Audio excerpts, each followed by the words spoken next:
So, um, we are back. I guess that's the best way of saying it. Yeah, we are back. So, in today's conversation, we'll do a security review, but this year we have so many great ideas. So just stay tuned and yeah, wait and see what we have planned up. So, joining me today is Angella Nabbanja, an experienced veteran of the show. So many words of how do I say it? Thank you for being on the show. I'm looking for ways of appreciating you, but Thank you for having me, Dale. Yes, thank you. Anyways, so yeah, Angela, you can take on the questions. Okay, Happy New Year. Happy New Year. It's so good to be back. It's been such a long sabbatical, but I'm glad that we're back with the Cyber Weekly. Happy New Year, Dale, first of all. Happy New Year. How are you? Yes, okay. What are some of the security incidences that highlighted your 2024? Well, there are multiple, but I think the one which everyone knows about is that one of CrowdStrike and how it interrupted so many businesses. So I think that one is the one which stood out the most. But also these incidents which keep on happening, especially like for the Patch Tuesday and all that. Those ones also. The funny thing is they keep on happening each and every time. It's like technology just keeps on evolving. So it's that's why I think cybersecurity is a very good field. So it keeps you on your toes. So I think that was a good one. Yes. And it's also important to note that CrowdStrike reported that it was not a cyber attack. It was due to a failed update. Yeah. It really had everyone on their knees. I remember watching the news, and Delta Airlines reported that they had cancelled 7,000 flights. And you can imagine the chaos at airports, banks. I was just imagining all the IT managers looking at that blue screen of death and panicking. I would really not want to be in their shoes. So really also mean that the CrowdStrike incident really stood out for me. And it also helped me see how really these incidences can translate into great financial loss.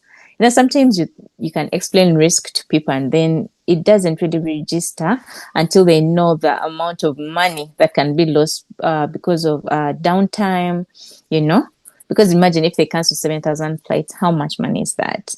And if you're to compensate people, really that was sad. And to me, back home, one that really caught my eye was the central bank incident. All the leading dailies were reporting that it was a cyber attack and that there were hackers. I remember, did you read all those articles, Dale? They said hackers had transferred money to Japan, to London. So for 2 weeks, everyone knew it was a cyber attack and they're waiting for the central bank to come out with a statement. But then they said they were investigating, fairly so. But then at the end of the year, the deputy governor reported, I think it was their end of year speech, that it was not a cyber attack, that the central bank systems were not under attacked. Any, they were not attacked, they were not compromised. So that left us confused. So anyway, we shall look out for the investigations, the reports from the investigations, to see what really happened, but to see how even the most, I would think that central bank has the highest security or would implement the highest controls, but then also they were at, they had incidences. That incident was really eye-opening to to like just show like no one is attack proof, you know. Yeah, that's one thing you learn. Like, if you've spent some time in cybersecurity, you start to realize that they always have that saying of there are two types of people: those who know they have been attacked, and those who think they So don't. Yeah, they're who yet to think find they're out. yet to find out that they've attacked them before. So yeah, Mm, so most of the times, even like as a cybersecurity analyst, you'll find that you circumvent so many attacks, so people will barely know, or even mm, the fact that you have even things like user behavior awareness tools, which will be able to flag for you what is suspicious. So you'll be able mm, to stop most of them before them mm, materializing. But mm. um, those ones, those outliers, which usually happen, are what people always see as prominent. But to be honest, there are so many incidents which will So happen many. within a day, which you stop.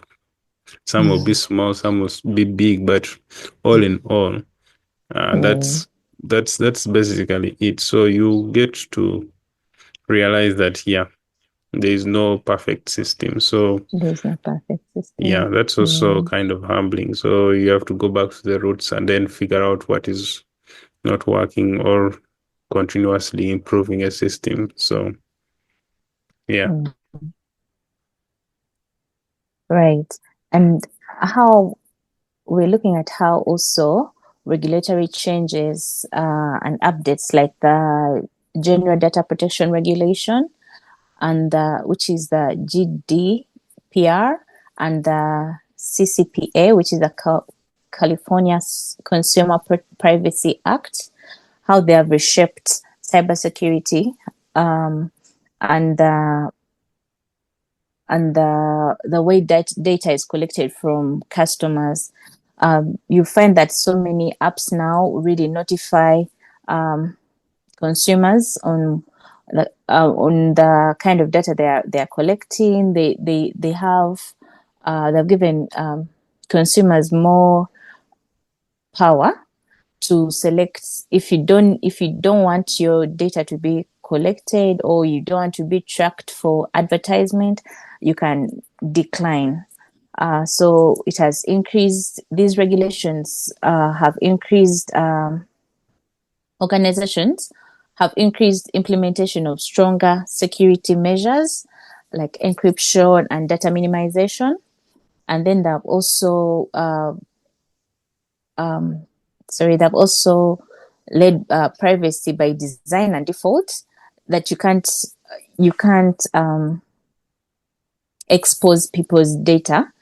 So in case you're building systems, it's security first, privacy first, and private security by design, privacy by design. Um, these regulations have also required implementers companies to report any data breaches within 72 hours. In case these data breaches pose risks to users, it have they have also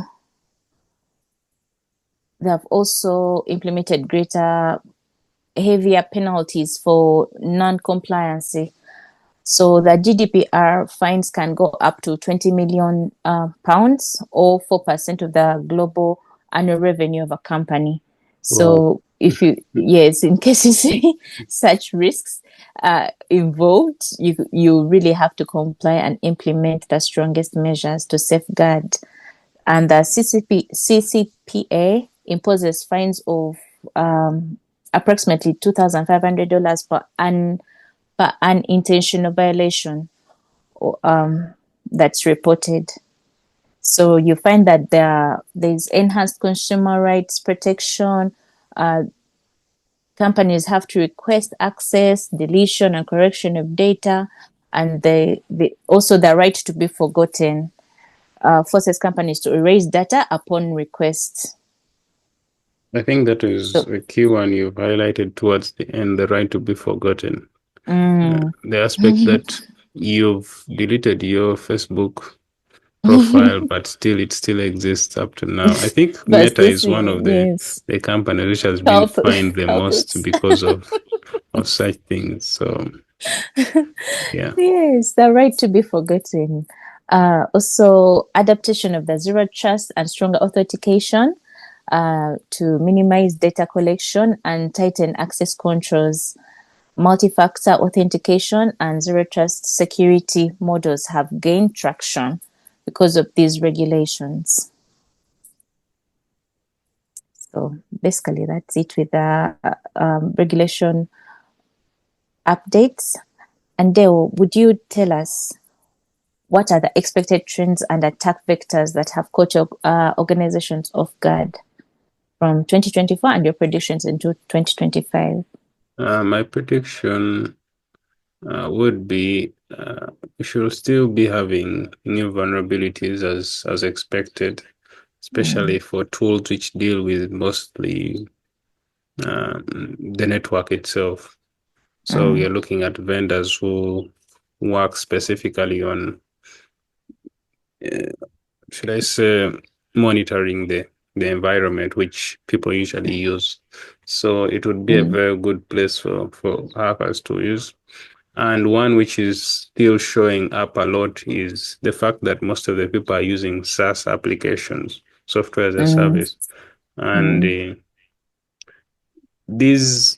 the aspect of that brings a compromise of things like the APIs and all that. So there's a lot where people will try to attack such. So I'm sure platforms like Google Cloud and Azure and all that need to be on their toes to ensure that uh, security is maintained, even Amazon, so that there are less of that. And yes, think API is going to be a big deal this year, like API security. API security, yes. So yeah, because the fact that many people would like to integrate different systems together, and yes, cloud I think computing and edge cloud computing, computing. everything being pushed to the cloud. So I think API security would be key. Yeah, threats are going to still be there in prominent areas, like definitely things like Office, Windows. Windows will still have several vulnerabilities as usual because of the amount of users, which has not changed since the year before. Yeah, same as I said, the network devices, definitely those ones will be attacked. IoT devices. Last year we saw that, and also this year will not change. So we will expect some attacks using IoT devices.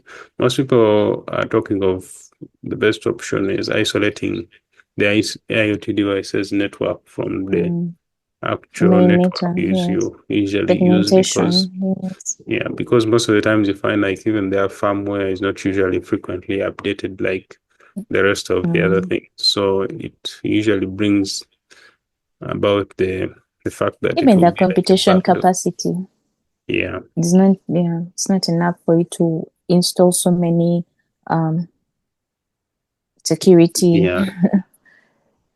Yes. controls. Yeah, it definitely has limited space, and also it's not designed with security in mind. So there's also that issue.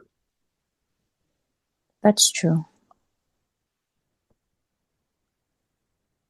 So we're looking at what are the top priorities for organizations in strengthening their cybersecurity posture this year.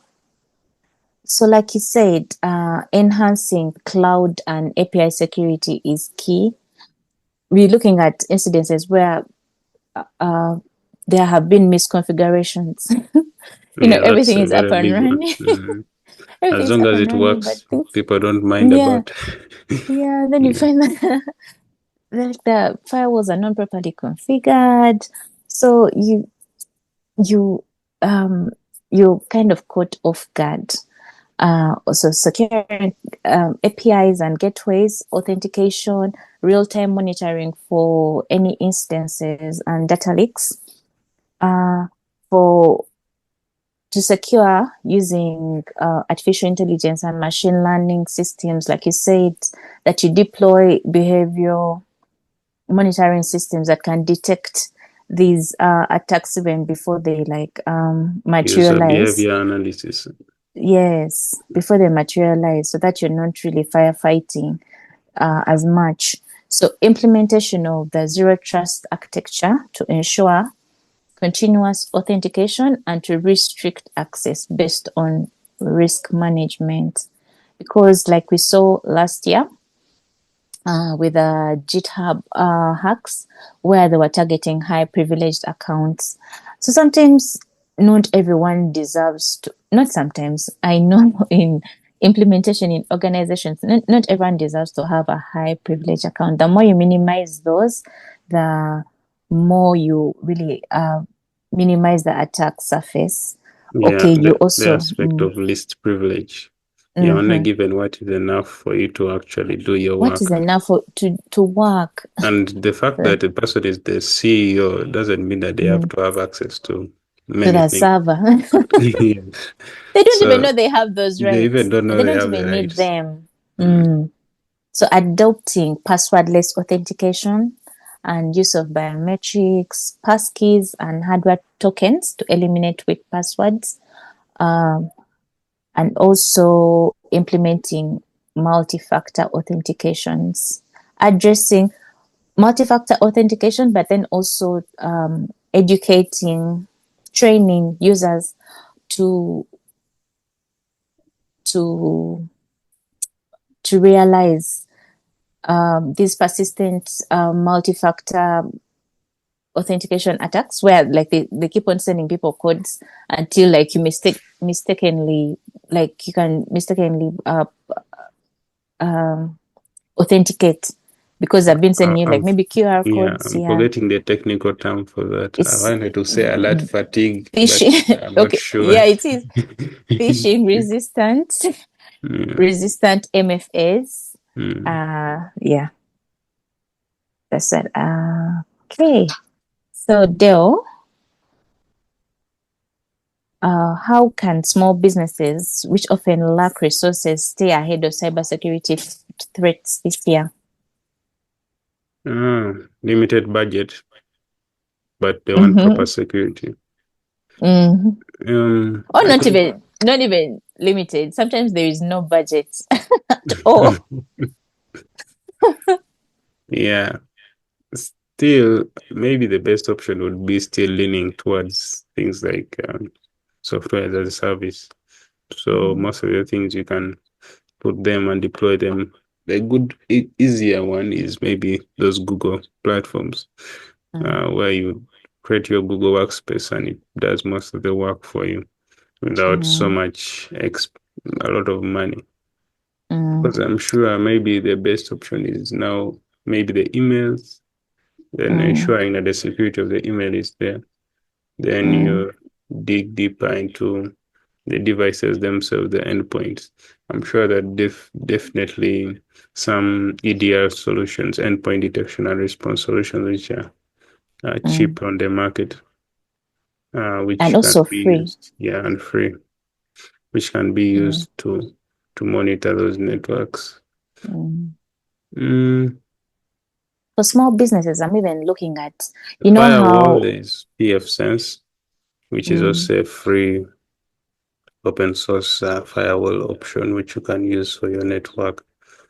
In fact, I'm planning on setting up a lab. So, guys, stay tuned. I might walk you through the whole process of how I'm getting my home lab. nice. Yeah, you were Sincerely, saying also for something. Sorry for no, interrupting. sorry for interrupting you. So for small businesses, how people now these days have like Instagram pages, and then they realize, you can't be Instagram pages for business, right? But then they realize that you can't be replying to people's DMs, direct messages, selling your products. So people have set up their websites to sell, right? But then people can't trust their cards to pay using their cards if your website isn't secure. So there are free SSL certificates that you can incorporate in your website to also enhance security as you work your way into like affording the higher budget ones. And then also like small businesses back home have do mostly their work on like social media and WhatsApp, right? So the first thing obviously is to have strong passwords to your business accounts. You separate your personal work from, like, you have a work phone and work line, so that you can really monitor access control for the business line, right, Dale? Yeah.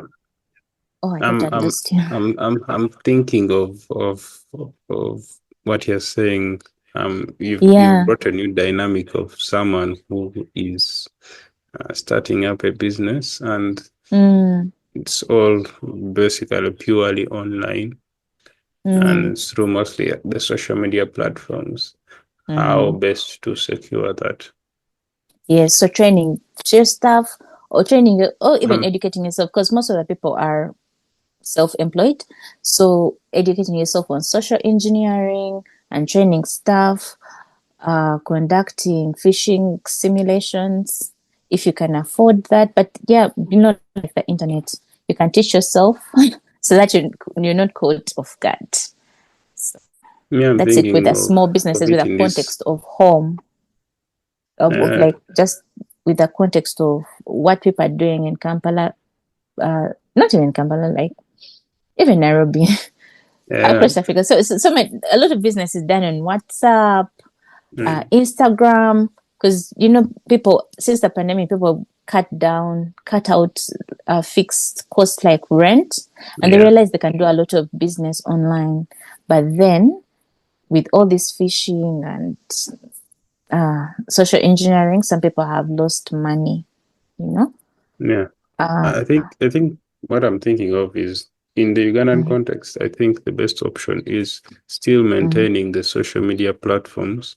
Then the only other thing you have to add is the merchant code, which is entirely for free, if I'm not mistaken, to it's free, buy but also people had been prompting businesses.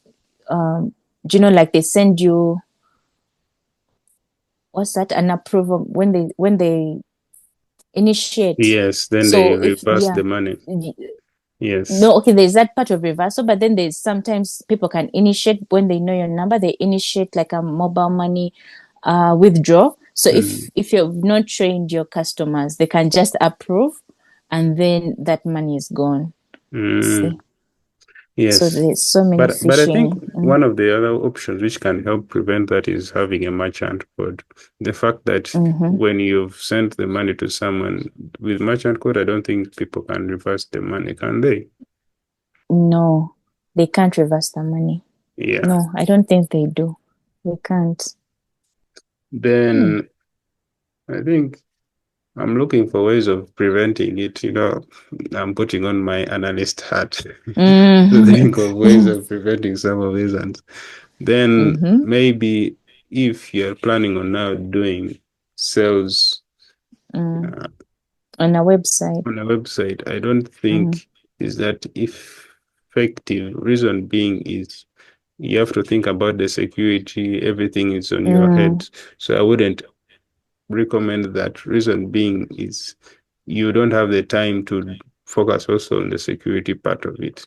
No, but then there are free SSLs that they can incorporate, because you see our website sells 24/7, because these small businesses have grown since the pandemic. So now they've moved from just maybe like 10 customers to like maybe 500. Now 500 need a website that can work anytime. Some people are depressed at night and they want to buy skincare. They'll go to the website and I get buy. your point. So meaning, so you have to secure. but I'm imagining if someone, my argument is if someone has, like the way you said, 500 customers, I think if you reach the point of 500 customers, at least you can afford to get someone to create for To a serious implement. website, which won't Yeah, be but having security issues. but you know how business is seasonal. So sometimes the the costs sometimes people really minimize the cost because this they are. So that's what I'm saying. Like you create your website with Shopify, and then you like put SSL. At least there you're protecting your customers. I think that's the Any type of point I yes. was trying to drive at.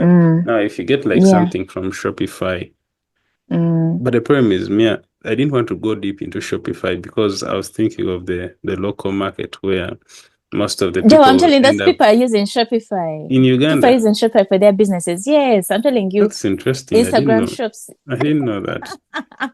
Actually, I'm bringing it back home, and I'm I telling you, all should. small businesses, yes, Me, all small businesses that I have should join websites now. Instagram because I didn't know about that. Yeah, so like all Instagram shops, the successful ones have Mm. now also shifted to like having websites, which I link in the bio. There's this one shop in Nairobi called New Level. It has really a very nice website, but they also started from like Instagram and then they shifted to now it's fully like e-commerce. They sell their products online and How is the delivery? it's secure. Like, They deliver what actually they deliver worldwide. They use DHL, so you can order and they deliver to you. But they sell, oh, anyway, I was going to say they sell cosmetics, but you can buy for someone. You can buy for so someone if I'm deal. getting you right, their sales funnel is more of like they have a site Mm-hmm, which uses Shopify. So mm-hmm. someone orders their product through Shopify, No, they no, orders customize through their it. site, yeah, Mm-hmm. but Yeah, using the API of Shopify. yes. Then they when you add the stuff and you buy it they Mm-hmm. also put your location and all that, then they deliver it to you. So it is done Yes. through DHL and any other vendor. Mm-hmm. Okay. And the money is handed by PesaPal. Wow. Anyway, yes, you Interesting. should Interesting. check it out. Yes. That's the future of small businesses. People realize a website sells 24/7. So Mm. you should need to have a website that's up and running, secure, and easy to use so that like business moves. Anyway, how should how should organizations balance investments in prevention versus incident response? Investment in In prevention versus incident response.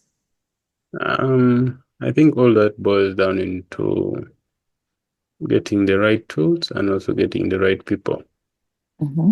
or training the right people. Nowadays it is more of training the right people. I was going to say because where are you going to shop them? Yeah. So yeah, basing on if we watched that episode of Gregory, so Mm-hmm. it's easier to train people. So the right I people. know because even So Steven had now said, sorry. if as if you have to look at vendors first of all. Mm-hmm. A vendor who is reliable and has a good track record. That is a key thing. That's the first step, getting the right vendors. Mm-hmm. Because definitely these technologies are too many. Mm-hmm. And keeping up with trends, keeping up with all those things, you have to ensure that your vendor has a very good track record. And by vendor, meaning a vendor who, for your firewall, is a specific vendor.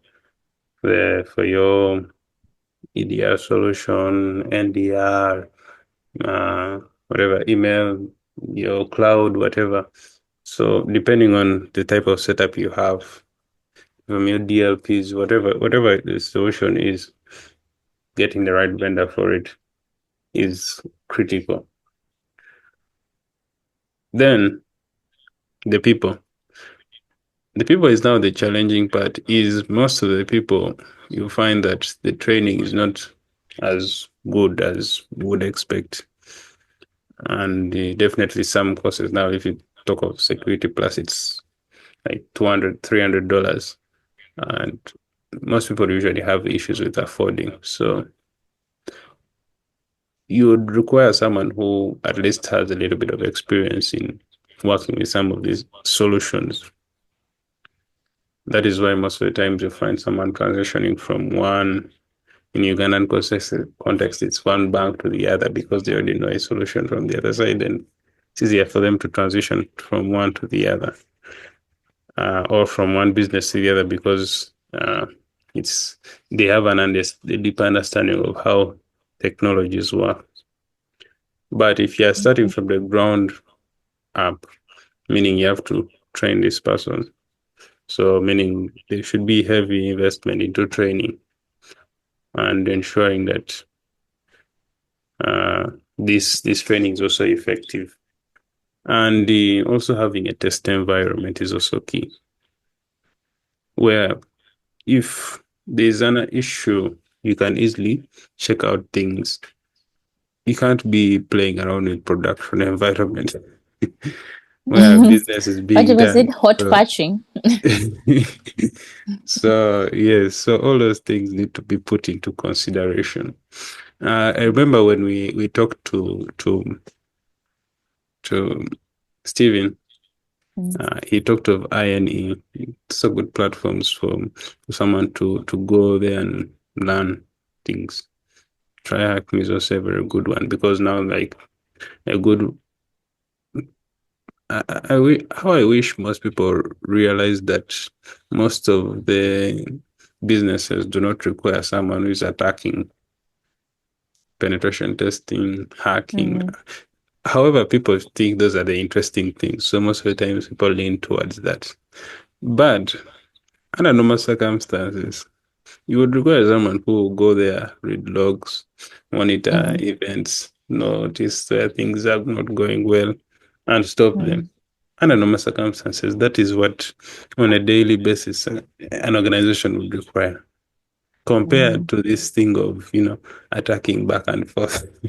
That that is not what I think an organization requires, at least basing on what I've heard and what I've experienced. Most of the times Defense first. you have to definitely you invest in protecting yourself from being attacked. And the penetration testing is once in a while, maybe in like 3 months, or I believe one of our guests said quarterly. I think it was Solomon. Solomon. Yeah, he talked of it being quarterly. So yeah, so meaning that you have to wait quarterly to get a job. I mean, yes. So how I wish people knew that you need more defenders than actually attackers. So Yeah. yes, we need to invest more into defense. So And yeah, putting controls. yeah. My point was try hack me. Try hack me as a whole um, career path of a SOC analyst. So they have even 2 levels. So if you want to learn SOC cheaply, go to that. I believe the other thing is like $12 per month. If you pay for a whole year, it will be like around $100. Which, believe me, if you go through that training, you will not be the same. Anyways, That's true. yeah. So I think that would be the ideal setup for an organization. Choosing the right vendors for your network, then also choosing the right personnel and also training the personnel to work. Continuous Yeah, learning. continuously.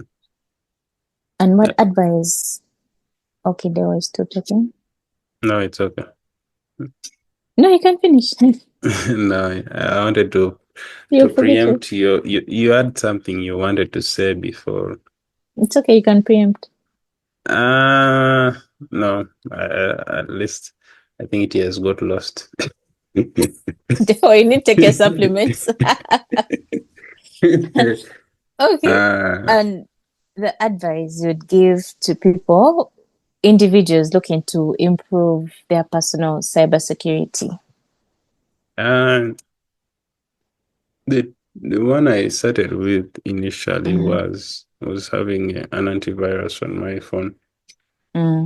And yes, it's Bitdefender. So I had Bitdefender on my phone. I remember I used to pay $1 for it. I think I still do. I still do pay. So that one was a good one to start with because it used to stop most of the attacks on my mobile device. And remember, we used our phones on a daily basis. So that's the first one I started with. Then I resorted to Bitwarden. That one is for Password manager. password manager. Password managers are very important, by the way. Like, you don't have that time to keep on memorizing passwords every time. And otherwise, most people usually put their names, their children's names, their what, and they're not that strong and efficient as compared to what you get from a password manager. And the level of security and sophistication of it all, you won't be able to get it from anywhere apart from a password manager. So examples of password managers that you'd recommend to people are Bitwarden, One Password, and which other? I think the one which usually pops up in my head is Bitwarden. I'm trying to recall any other. I'm trying to Dashlane. Yeah, that's also a good one. Bitwarden, Dashlane. Yes, One Password also. Even Bitdefender has a password manager. Most antiviruses nowadays come bundled with the password managers as one of their services. So yeah. Okay, I think for me, I would really recommend Bitwarden. Anyway, I'm biased. So are you being paid? Are you an influencer? Please, Bitwarden, sponsor us. Disclose, yes. Anyway, I would also recommend that people implement multi-factor authentication and use of app-based multi-factor like Google Authenticator and Authy. So for multi-factor useful, you can use something that you know and something that you are like a mixture of like biometric and a password that could be strong enough to protect you on your day-to-day use, really. And then never reuse passwords. Like they will say, do you have your child or children's name or your mom's name everywhere on all apps, emails? Everywhere. Never reuse. Yes, never reuse your passwords. Have unique passwords for each account and prevent credential stuffing attacks. So anyway, online shopping, like we're now transacting online, protecting online accounts from phishing scams is now, because people are now saying, oh, you know what, it's not safe, so I've resorted to now just going back to like analog because everyone is now just so scared to like shop online. Yeah. It's interesting times that we're living in now. Yeah, I think the best option is you just have to separate cards, one for those online transactions and the other for normal usage. Because I'm imagining putting your the one they use for paying your salary and everything goes everything goes that tells. Yeah, so sad, really sad. I guess So it's you can more verify links. of, Yeah. should I say, what is it called? You Redundancy. okay. Yeah, you transfer what you're going to use to that card for shopping online. Yeah, reducing the risk really, so they don't clean you out. And yeah, so you can verify links before clicking them. You can hover over the links, but some of them are even easy. Look out for typos in the URL. Such simple things. But with updates. With emails, actually, it's URL shorteners by the I'd forgotten that one. It's big on WhatsApp and most platforms. They usually use URL shorteners to hide their malicious intents. I Mm, was doing a simulation for some of my students some time back, and mm, URL shorteners, when you put the actual link, the malicious link, it can easily be flagged by the email, like mm, your email vendors. But mm. if you use a URL shortener, it's not picked up by the event vendor. So yeah, watch out for those URL shorteners. Like literally, you can easily just click something and you don't know exactly where it is leading you. And you Sure. see things popping up, then you're like, oh, what's happening? Okay, so for a layperson, how would they recognize that? A URL shortener, there's those ones which are Mm-hmm. bit.ly, those ones which are, I'm trying Mm-hmm. to recall them. But those, if you see a URL is short, if it's not like a .com or uh, like let's say if it's like sending you to facebook.com, but this one is not Facebook at all, but it's bit.ly dot Mm-hmm. something z something like that. Mm-hmm. So those ones are usually suspicious. It's if Mm-hmm. it's if it's very short like that, less than 10 characters or something like that, you'll be able to just copy that link, go to maybe like any run. That's a good one. Mm-hmm. And it's not entirely for free, but for some few seconds you can actually see something. Or Some few seconds. yeah, for some Anyway. it's like 1 minute. They put the link there. Actually, they have a new product where they do for 5 minutes. So if you want to check out a if you want to check out 5 minutes. a suspicious link, you can just put it there. Then it will And show check you it now. at Five least minutes. without Yeah, five without minutes is actually enough. 5 minutes is actually enough. it you know you just copy the Mm. link, put it there, then you see what actually happens. The whole idea is just to see what happens, not That's for what you happened. to click on it directly on your machine. Mm, So if you see that's what true. happens, and if it's malicious, it usually tells you the details of it. Mm. What was FYI, that? What was it again? it's called AnyRun. It's Anyone? used Okay. for dynamic malware analysis. Mm, It's one of those tools which are used for dynamic malware analysis. It's a professional tool, mm. though you can use the free part of it. That's the one I was telling you for 1 minute Mm. and 5 minutes. But if you upgrade, definitely it is everything is entirely for free. Okay, not Mm, entirely for free. I mean, you can enjoy more of the services. So with mm, any run, you're able to do that. Another one which you can use for just checking out the links, actually is I've forgotten Fish Tool by the way. I didn't talk about. uh-huh. There's Fish Mm, Tool also which you can use. You just put the actual email, you just put it there, mm, then you run it. Then it will show you the different issues with that email. mm, Then, if you want to do further investigation, you come to it and then you check out, like, let's say you want to check out the link. Just click on the link. It will open up mm, a separate sandbox. mm. And all those things, you learn them through going through platforms like Try Hack Me, Let's Defend. So please, you can also do these things. So for Get with the anyone out program. there, just get the program so you learn those Mm, things. Those tools you learn them through those platforms. So make sure you mm. go there and check it out. Sure. Any parting shots from you, Dale? Um, one of the things I've learned of recently is it's is actually just a few minutes ago that uh, even if someone is not the specific words, I'm trying to use the specific words the person said that a fool who is consistent will be able to do actually Mm, the work and complete it compared to a genius who is inconsistent. mm-hmm, And he further on went on to say that with work,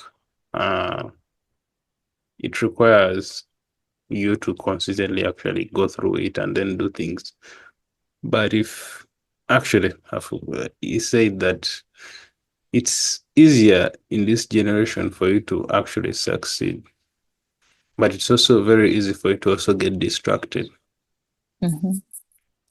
So you need to be careful with how you spend your time, how you spend your money, how you spend each and everything, because you can go either way just by what you do with your time. So if you choose a specific lifestyle, it leads you to a specific area. If you want to improve your analysis, or if you want to do bug bounty, there are definitely hours you need to put in. There's definitely a specific group you need to link up with. There's a definitely specific there are Discord channels where you can actually learn from all these things. But if you choose the other option of not spending time into that, you also get the benefits of that, which is not actually, should I even say benefits? You won't be The able to compound reach effect of that. time. Yeah. So it's one of those things which you need to really be careful about, because the math is already done. I was talking to a colleague of mine. I'm like, man, January is already done. Like, the year will go like that, and you just wonder what did I do with my life? So yes, so you need to be extremely careful with how you spend your time this year. So be intentional, have goals, pursue them, and we are rooting for you. So yes, stay active. Nice. Interestingly, my word for the year is consistency. So that's really timely, Deo. And for me, on the cybersecurity front, just the simple things. We shouldn't forget the simple things, keeping our software updated and using of even the free available resources that are available resources to us, like Windows Defender. People who have Windows computers, there's Defender, but people will keep on asking, I need an antivirus. But really, Defender works well. Yeah. And you don't have to get all these third-party antiviruses that you don't need. And some of them are even cracks. They're not licensed. So it may be like really counterproductive getting that. We can encrypt sensitive data using like BitLock on Windows to minimize risk of like breach. And also this one goes to everyone who works in Kampala with a phone, not even Kampala, anywhere anyway, because I know someone whose phone was stolen in New York. So anyway, you can enable device tracking. Find my iPhone, find my Android. It will help a great deal. You can even find your AirPods. So all those simple controls, we should not forget to like implement them to save us headaches. So that's it from me. Yeah, you talked of your theme for the year. Mine is living in faith. Living in faith. Okay. Or Let's faith living go. alone. So yeah, pushing towards your goal regardless of the circumstance. It's now leaning more into yours, consistency. Consistency, yeah. Yeah. We keep at it. It's going to be a great year. Yeah. For Cyber Weekly and for us. So yeah, so we have so many ideas, so many things we're going to play around with. So just stay tuned. I'm sure even Angella is asking which new ideas. Yeah. So we'll keep on teasing. yeah, I'll keep on teasing you guys slowly, as long as I don't die because of this cough. But stay tuned. It could be COVID. It could be COVID. Check? Stay tuned. See you all in the next episode.